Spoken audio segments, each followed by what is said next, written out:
Hello, welcome back. My name is Dale Dennis and I'm a calligrapher, and I'm here to talk about calligraphy and give some instruction on the subject for anyone who might be interested in learning this art. Calligraphy is an art form. The term calligraphy means beautiful handwriting, and most calligraphy styles could be referred to as being very beautiful. I've seen a couple I don't care for, but that's okay. To each their own, and as you learn and as you develop a style of your own, or you figure out what you like and don't like, you'll be able to take some style of calligraphy that you've seen, some form, and adjust that to something that you like. Okay? So as you go on, be thinking about what you can do differently that would be something that, you know, sets it apart as your work, but is also something that you think looks beautiful. So today we are going to at some point continue on talking about the lowercase letters in the Old English alphabet, but I wanted to talk about a couple of things first. On our website, woodlandtv.org, we have a copy of my sample alphabet available.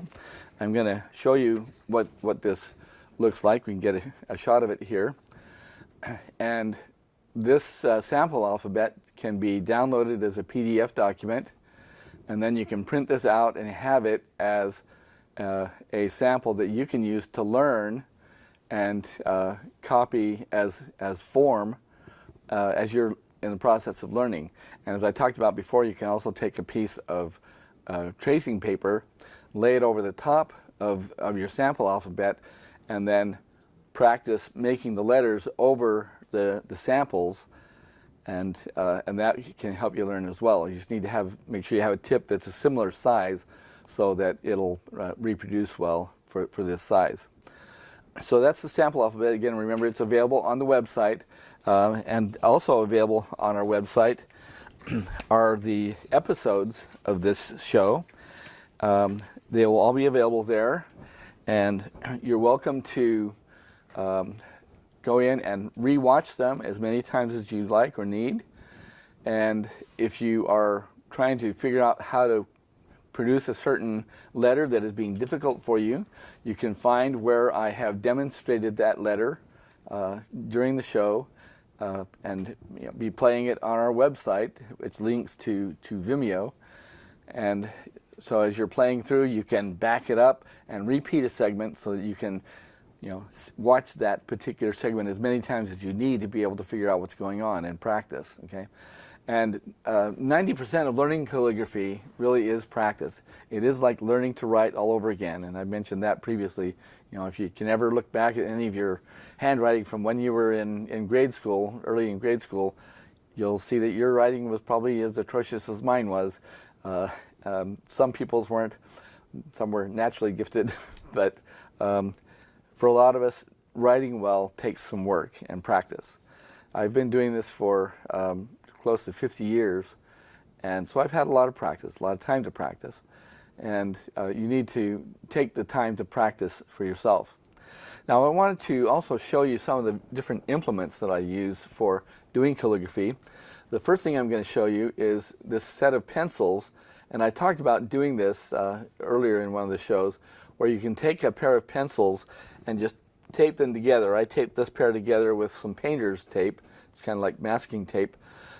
And so now it forms a chisel point that could be used to write with. And you can see that when I turn it this way, in the narrow aspect, those 2 points are close together. And so if you write in that direction with them, one point will follow the other, and they'll make a narrow line. There will actually be 2 lines going together, but one will be virtually on top of the other one, so you get a narrow line. Then when we have it the other way, where it's in the broad aspect, then if I'm writing with it, you'll get 2 lines that go side to side, okay? And so as you're using this, going upwards, getting a narrow line, coming down and getting a broad line, then as you transition and make a curve, then you'll see that where it will open up to broad and then close back down to narrow as you're moving it and just holding it in that 45-degree orientation that we talked about for technique. So that's some of my pencils. Now, I've used a lot of different things to do calligraphy on different surfaces and in different styles over the years. This is a handy item to learn how to use to do calligraphy. I actually used this to paint my apartment number on a parking stall at some military quarters that I was in Germany. And I did it in Old English using a paintbrush. So again, it has the narrow aspect where it's thin because this is a wide brush. So it's thin in this direction, and then we turn it and it's wide in this direction. So applying this to a surface, if I'm going upward with it like this, I'll get a narrow line. Down like this, it'll be broad. And then I can transition with curves so that I get that narrow to broad to narrow transition that happens when you're using a calligraphy pen in this technique. So a paintbrush is a fun thing to use with a lot of good surfaces that you can write on. I taught for a long time a calligraphy class at the UC Davis Craft Center. And one of my students there came from Iran, and he learned to write using some styluses that they actually had to learn to make them themselves. And they made these styli out of bamboo. And I've got a couple of samples that he gave me that he made for when he was learning. So this is just a short piece of bamboo, each of these are, and they've been trimmed or cut so that they taper down here so one of the sides comes out and is flattened so that it has a narrow aspect to it, and then you turn it 90 degrees and it has a broad or thick aspect to it. So again, this can be put onto a surface. You dip it in ink first, and then you can go upwards and downwards to get your narrow and broad strokes. And then this is a smaller sample of the same thing, just done with a smaller piece of bamboo and cut to a narrow shape. But these were fun to work with, and I imagine that they were fun to try to carve these out. I haven't tried to carve in bamboo yet, so that man does have one up on me for that, but I think it would be fun to try that. One of the things that is very useful in doing calligraphy is something called a fountain pen. Now, a fountain pen comes in a lot of different styles and configurations. This is a fountain pen that I bought. It came in a set, and it has this writing tip up here. These are usually referred to as a nib. So the nib up here has a broad aspect this way, and I turn it side to side, and it has a narrow aspect. But it's small, so it's harder to see.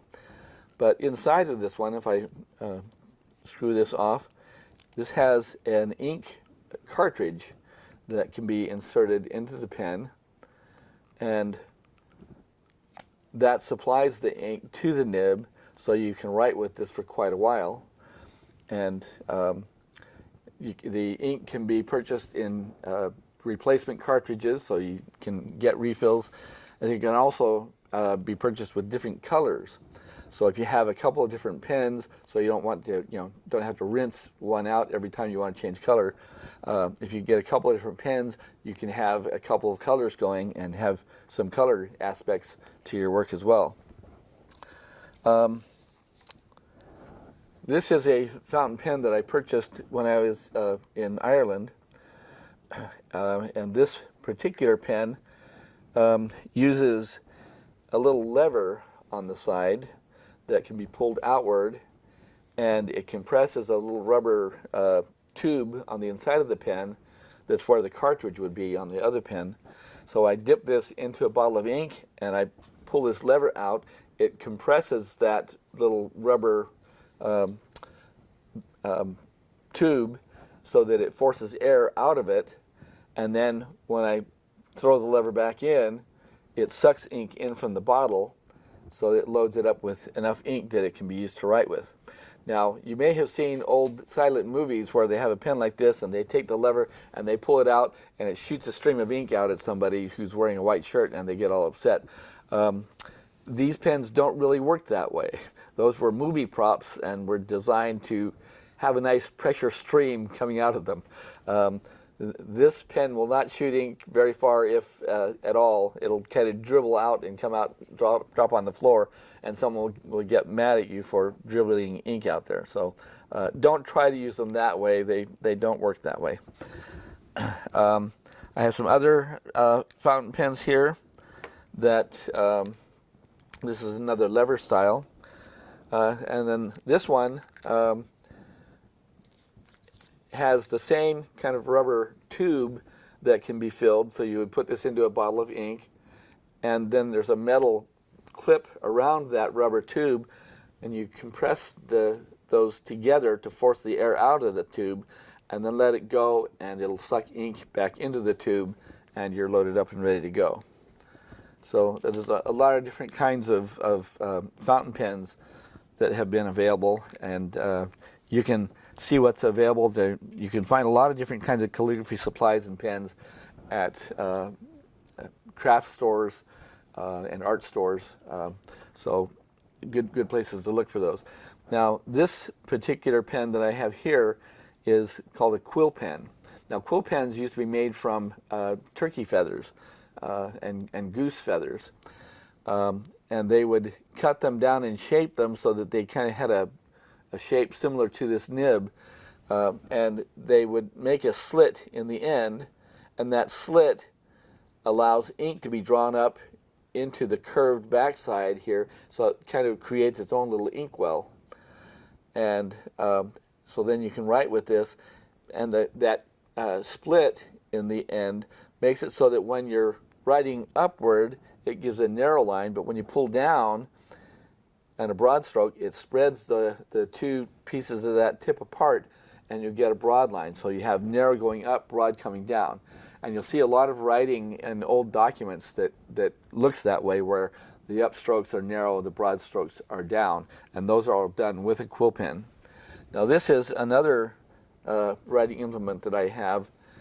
This is called a steel brush, and it's a bunch of layers of spring steel that's that are fairly narrow, and they have some slits in them also, but this can be dipped in ink or paint, whatever you want to use it with, and so it has a narrow aspect to it and a broad one, so it can be used the same way, up with a narrow and down with a broad, or if you want to go up with a broad and down with a narrow, if you're trying to do something in a different style. These are a lot of the different implements that I have used and taught with over the years. And then, of course, we've been using the Expo markers. These are dry erase markers, and they have a chisel point as well. So, again, a broad aspect and a narrow aspect, and that's how we use them to write in calligraphy. So what I'd like to do is to go ahead and continue on with our lowercase alphabet. Now, we had gotten through the letter G, which I still have up here on the board, so I'm going to continue on with the letter H, and remember that most of these lowercase letters are variations on a box, and we started out with the box being the letter O, and it's composed of 4 pieces that look like this, and so each of those little pieces come together to make a box that forms the letter O in this style of Old English. Okay, and it's important to learn to make all these in strokes and to lift the pen between them, because otherwise you don't get the same effect of where the lines are joining. Okay, so let's continue on with the letter H. And a lot of the letters that have a long back on them, like B and H and D, well, D, not so much because we do it differently, but they'll start with this long back that comes, a little hook at the top, and then it comes down, and you put the little serif piece on the bottom. And I should point out that right now this is the letter L. So if we stopped right there, that would just be the letter L. So it's kind of the backbone piece of a lot of the Old English lowercase letters. So now I'm going to come up here and I'm going to add my little rooftop piece in the middle, and then again just right below the end of that, I'm going to come straight down, and when I get to the bottom, there's a couple of different ways to do this. One of them is just to do a little hook like so. I like to do it a little differently to give that a little different character, and so I like to come down and I'll stop, and then I'll do a little outward hook that goes like that, and that's just a stroke that goes down and to the right and then curves around till when it's narrow, and you just do that at the end of that downward stroke, and it makes a very nice looking H. Okay. Now we're going to do I and J. Now the I comes down like so, it's just a little hook on the top coming from the left side, and then the serif at the bottom, and then for the dot we just come up and we do a little slight down to the right stroke, and it makes a kind of a diamond shape, and that is what you'll typically see for the dots on letters like I and J in Old English. Now sometimes you'll see people who will just do it with just kind of a little swoop to it like that, and that's okay too, however you want to make yours. J is just going to be kind of a longer version of the same thing, and we do a little flip on the bottom to make it distinctive, and then the dot on the top of that one. K will be with the back piece like the letter L, and since L is next, well, that's our L right there. Then we'll add a couple of strokes, just a straight down one on the angle for the upper piece, and then coming down with a little swoop at the end for that part of the K. Okay, so we'll skip over L since we've already showed that one, and let's move on to M and N. Clean that off for a minute. So the lowercase m is going to start kind of with this piece that looks like what the letter I did, except no dot, and then we'll come up and do our little rooftop piece, come down with a little loop, and that's actually the letter N, and we can just leave it like that and have the letter N.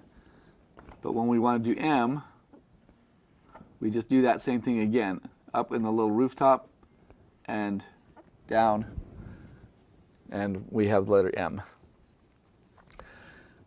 Now we've done O. You've seen that several times now, because that's the basic box shape.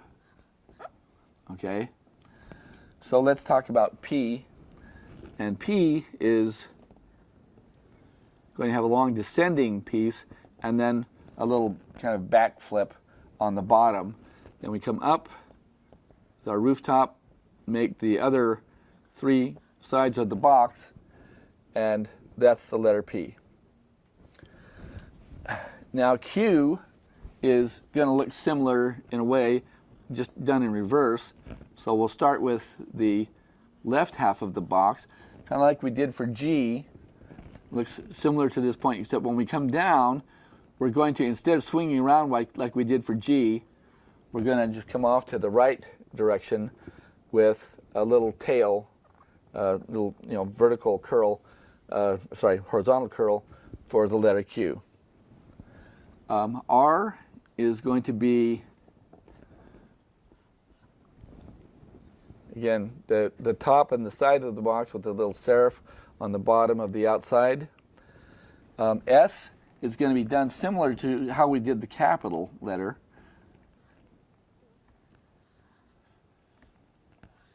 And then we just put kind of a little slash through the middle to give it a nice appearance. So let me make some room for myself as I'm kind of getting crowded here. And we're going to do a lowercase t. And again, it's kind of a straight line with a serif at the bottom, and then we just do kind of a little swoop through the near the top to make that T cross point. U will start out with something more like the I, but we'll make this bottom piece the way we do for the other letters, and then a back piece that comes down with a little swoop like so. Lowercase v starts the same way. We come to this point, and here we just glide around that, and I like to give this a little extra tall swoop, so it kind of comes up to the same height as the T, and it just sets it apart and makes it look nicer to me. I like that. If you want to make yours differently, that's fine, but don't tell me about it. You'll hurt my feelings. Just kidding. Okay, W is going to be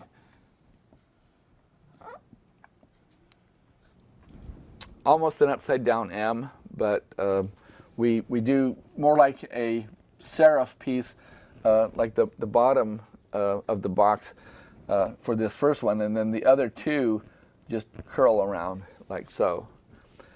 X is done almost identical to the capital X, but we leave out the cross piece. It makes it look more like a lowercase letter. Y is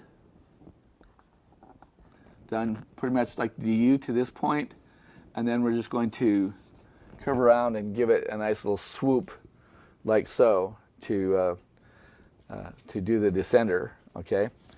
And then Z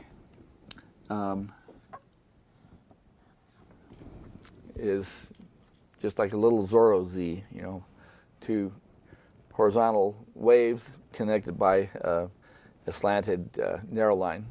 So pretty easy to do that one. Now, I want to talk about a couple of variations that you can do on some of these letters.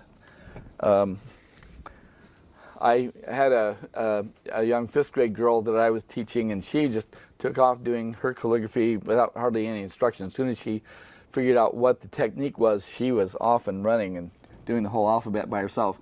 And one of the things that she liked to do with the lowercase y, when she came down, instead of doing my curl that, you know, goes around like so, she did one that came down and did a little flip like that, and you know, it made it kind of fun. So if you have some variation that you figure out that you like, you know, those are always changes that you can make. Another letter that I had demonstrated earlier that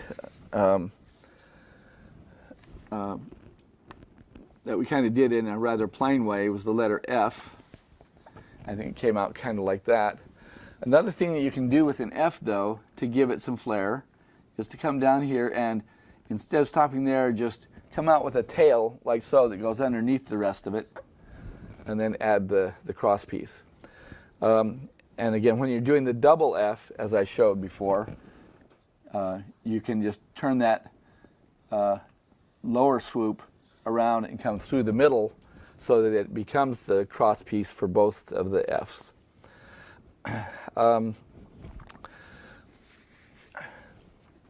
There are probably a lot of other little variations that you can do. Some double letters can be combined very easily, and others are more difficult to do.